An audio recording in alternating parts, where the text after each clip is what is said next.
So we'll see whether or not I can do this without being interrupted like 50 times. I have a Tessie update, and I spent the last couple days on the phone with neurology and pulmonology and her pediatrician's office. I'm trying to figure out like what to do, because we had a Tessie close call, scary night the other night again. And it's like, it had been so good. I think the last scary night was what, January? I mean, it had been a while. It had been, and I mean, in between then and now, she'd had like no apneas. She'd done so good. She'd had so many good nights. And she had a really hard time going to sleep 2 nights ago, which is unusual for her. Usually she just lays down and goes to sleep, and instead she was just bouncing off the wall. She was really, really wild. She wasn't going to sleep. And she finally did at like 10:30, which is like 3 hours past her bedtime. And that whole time she was in her playpen, which is where she sleeps at the foot of our bed, just bouncing off the walls, happy. And towards the end she got fussy, which is unusual for her. And she finally went to sleep. And within an hour of her going to sleep, her alarm started going off. Twice she unhooked herself before that. Twice she unhooked herself. So twice I got up and I rehooked her to her monitor. And so the third time that night that her alarm went off, I thought that she had unhooked herself, and I was really, really annoyed. And I got up and I went over there and was like, Tessie, come on. Like, you've got to stop this. This is ridiculous. I mean, I know, she's 2. She's not even 2. The third time she pulled it off, I thought that she was just messing around with her wires again, that she learned how, basically what we do is she has like a chest strap that goes across her chest, and it has 2 monitors, or it has 2 like sensors on them, and one monitors her heart and the other one monitors her breathing. And I mean, she's been so wild lately that I can't even keep an oximeter on her. And so she did not have her oximeter on her, because it goes on her toe and she can remove it from her toe in like 0.5 seconds over and over and over and over again, and obsess over it. So we can't keep the oximeter on her right now. So she's figured out, and then we run it down through her diaper, through the front strap of her diaper. I tuck it in there, and then down through the leg of her sleeper. And then I usually, it's a footed sleeper, and I like cut the toe off, and I'd run it out the toe. And so, I mean, it's pretty good. It's pretty well in there. There's Velcro across her chest, through the diaper, and then down. But she's figured out if she pulls on it hard enough, she can actually yank it out through her toe. So she's strong. So I thought she yanked it out again and basically gotten it to unplug from her chest, from the sensor on her chest. And I went over there, and the thing, instead of, when it unplugs, it has like a dashed line across the monitor, and instead it was showing me like 120 for her heart rate and 0 for her respirations per minute. And so I went over there and felt her chest, and I couldn't feel it moving at all, because my next thought was that she was so wiggly that she had like wiggled she'd wiggled and gotten it to like slide down so far that it wasn't feeling her breathe, and she wasn't breathing. And at that point I still wasn't worried. I mean, okay, Tessie is a baby who has central apnea. We have been dealing with this now for over a year. I mean, we've known she's had central apnea since January 2017, and I suspected it for like a good 3 months before that. So this isn't new. Seeing her not breathing isn't new, and when she has a monitor on, it's significantly less scary. So basically I like kind of rubbed her little chest, and she started breathing, and she started breathing. Then it happened again, like 30 seconds later, and it happened again.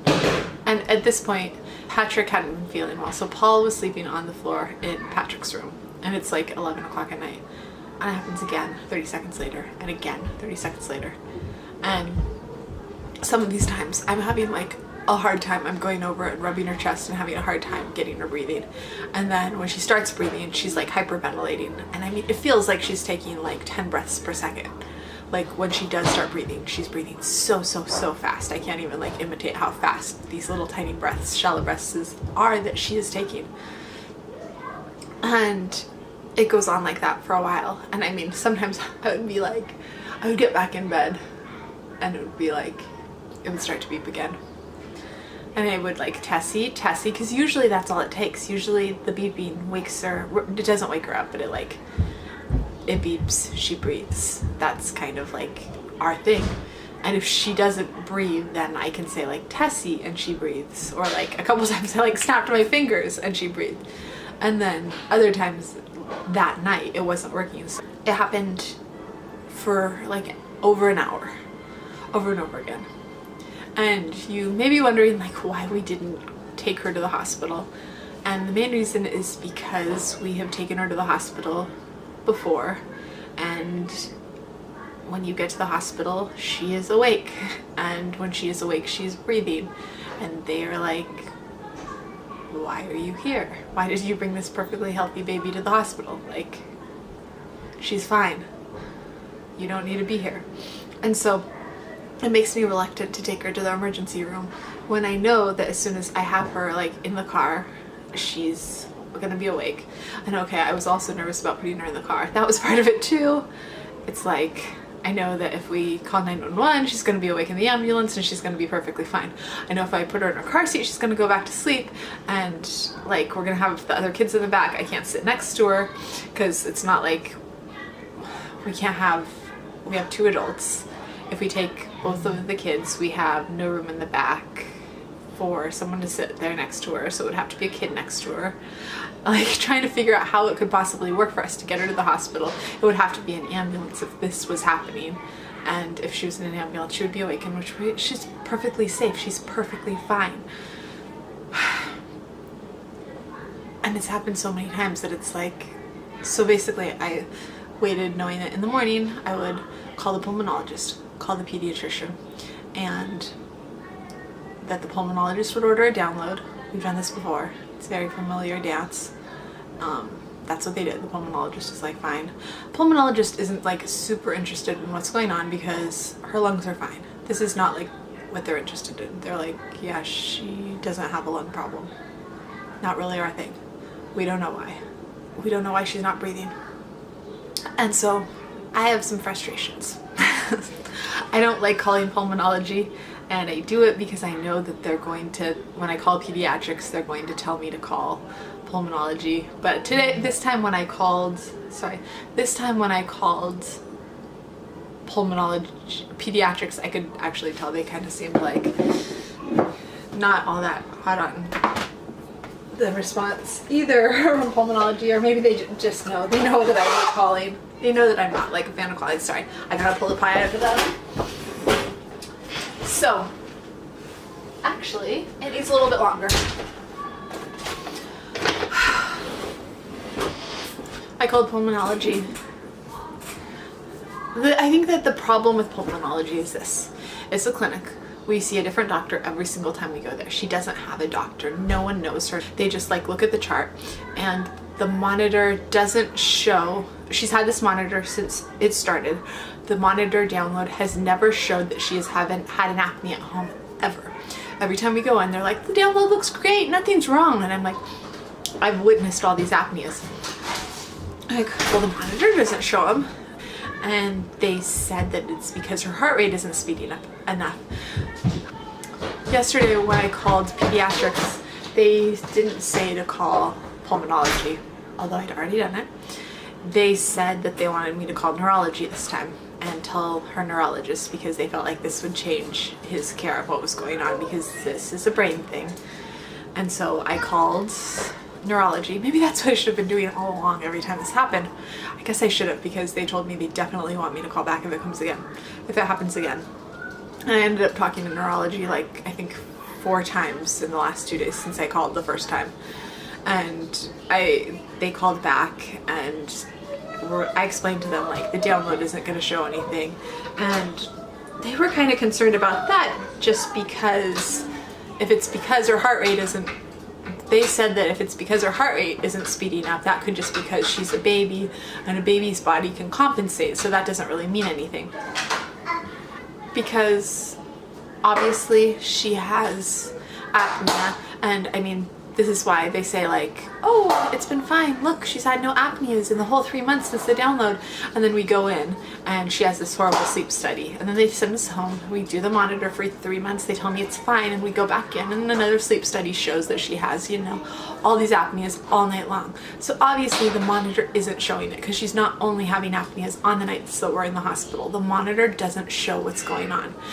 I am thankful for the monitor. I love the monitor, because the monitor goes off and shows us that she isn't breathing.